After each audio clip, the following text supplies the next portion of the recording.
Assalamualaikum warahmatullahi wabarakatuh.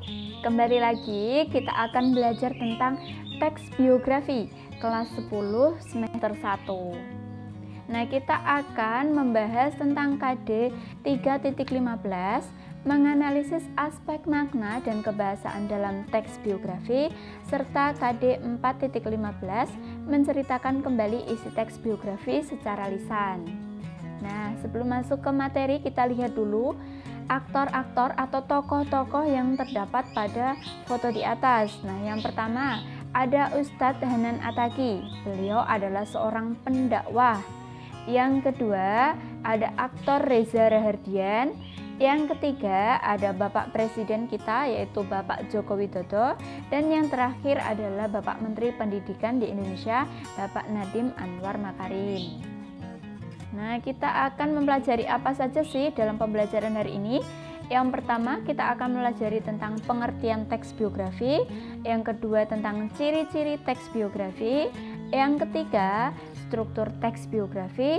Selanjutnya, mengungkapkan kembali keteladanan dalam teks biografi, menganalisis makna dan kaidah kebahasaan teks biografi, serta yang terakhir, nanti teman-teman diharapkan bisa untuk menceritakan kembali isi teks biografi. Kita masuk materi yang pertama, yaitu pengertian teks biografi. Pasti di sini sudah pada tahu ya, apa itu biografi? Ya betul, biografi merupakan riwayat hidup seseorang yang ditulis oleh orang lain.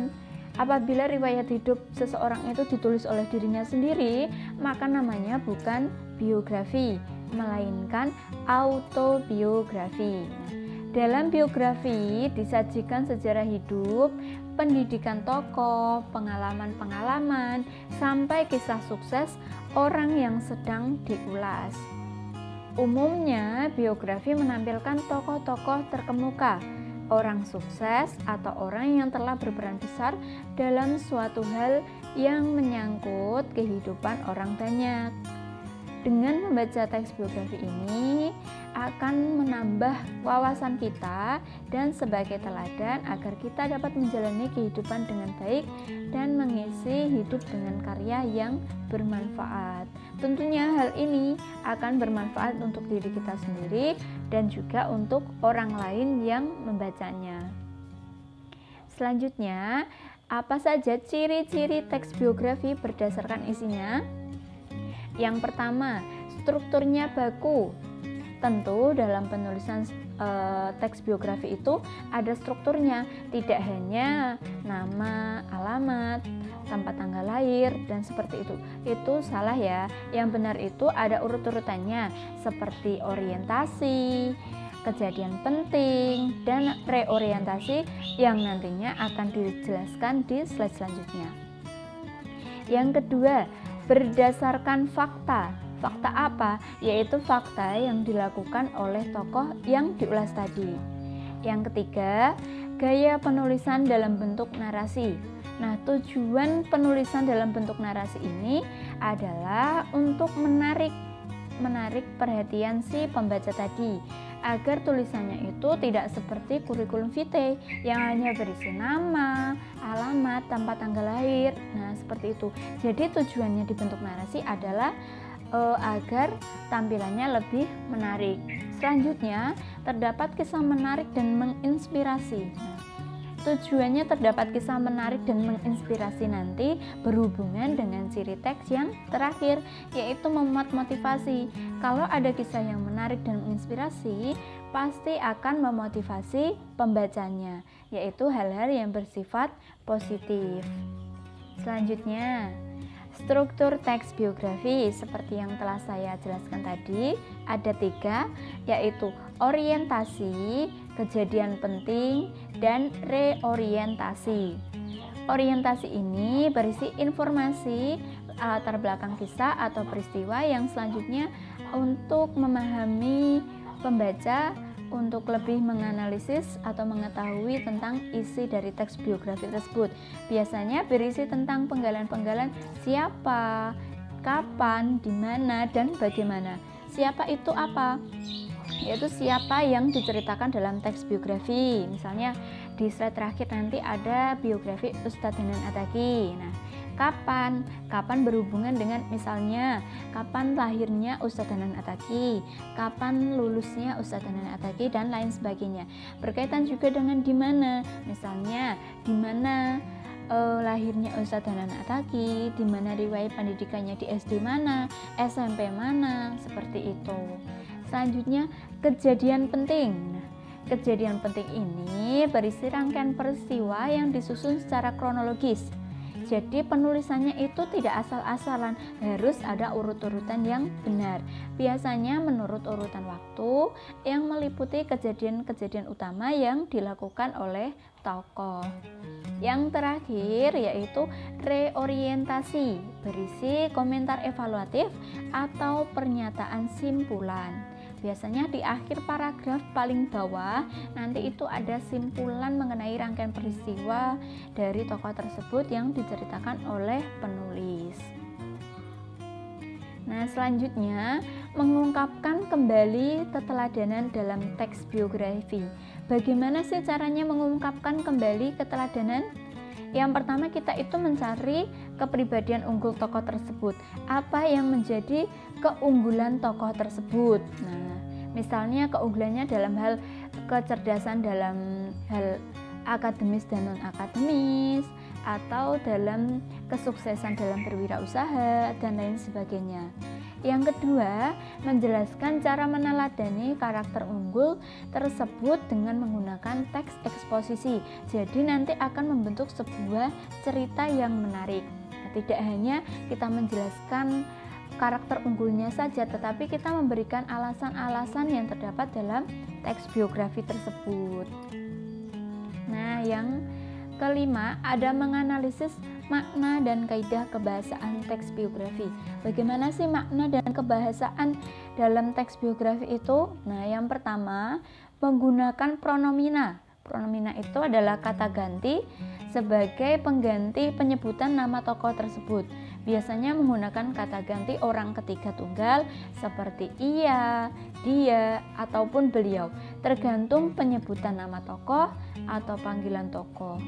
Kata ia atau dia biasanya disebutkan untuk menggantikan nama tokoh yang masih muda. Kalau tokoh yang sudah sepuh atau tokoh yang sangat berwibawa, biasanya disebutkan dengan kata beliau. Yang kedua, banyak menggunakan kata kerja tindakan. Nah, tujuannya itu untuk menjelaskan peristiwa-peristiwa yang dilakukan oleh tokoh. Yang ketiga, banyak menggunakan kata adjektiva. Kata adjektiva itu kata sifat yang memberikan informasi secara rinci tentang sifat-sifat tokoh. Yang keempat, banyak menggunakan kata kerja pasif untuk menjelaskan apa yang dialami tokoh sebagai subjek yang diceritakan.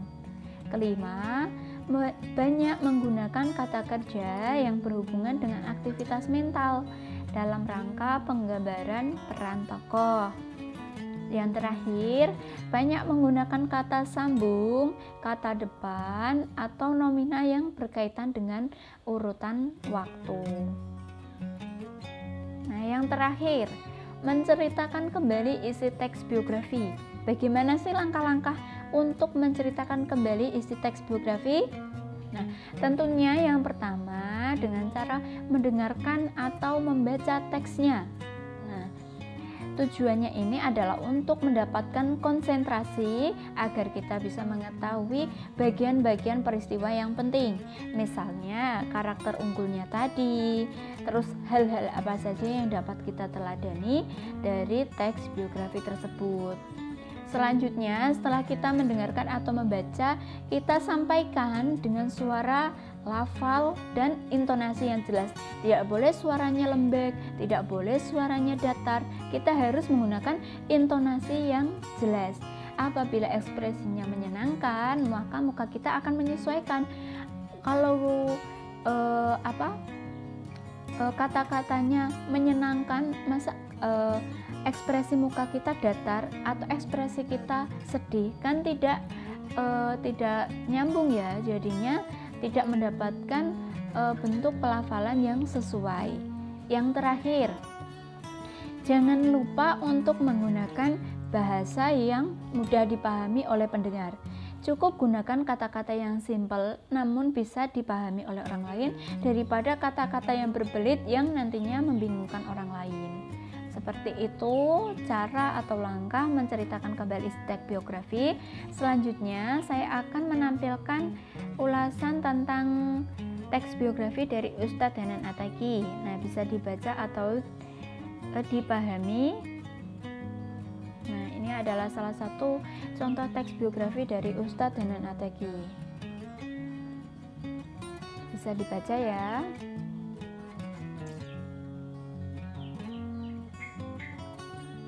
Lanjutannya. Nah, setelah ini saya akan menampilkan contoh bagaimana cara menceritakan kembali isi teks biografi, dan diharapkan nanti sebagai tugas anak-anak bisa menceritakan kembali isi teks biografi dari tokoh siapapun, misalnya tokoh perjuangan atau tokoh pahlawan boleh, terus aktor atau aktris favorit kalian juga boleh. Nanti akan saya sampaikan contohnya.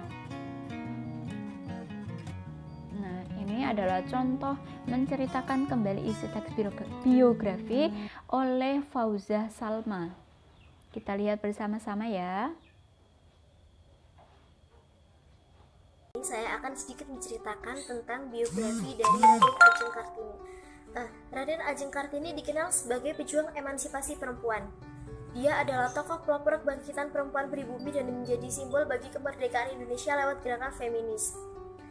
Beliau lahir di Rembang pada tanggal 21 April tahun 1879. Kartini merupakan anak dari Raden Mas Adipati Aryo Sosroningrat, yaitu seorang bupati dari Jepara. Kartini adalah anak kelima dari 11 bersaudara kandung dan tiri.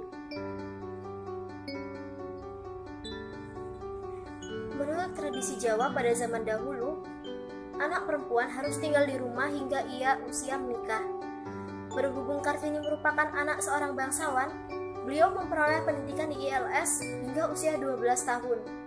Salah satu pelajaran yang dipelajari oleh Kartini adalah bahasa Belanda. Setelah usia 12 tahun, Kartini dilarang meninggalkan rumah karena sudah bisa dipingit. Karena Kartini fasih dalam bahasa Belanda, maka di hari-hari pingitannya, ia mulai belajar sendiri dan mengirim surat kepada teman-teman korespondensinya yang berasal dari negara Belanda.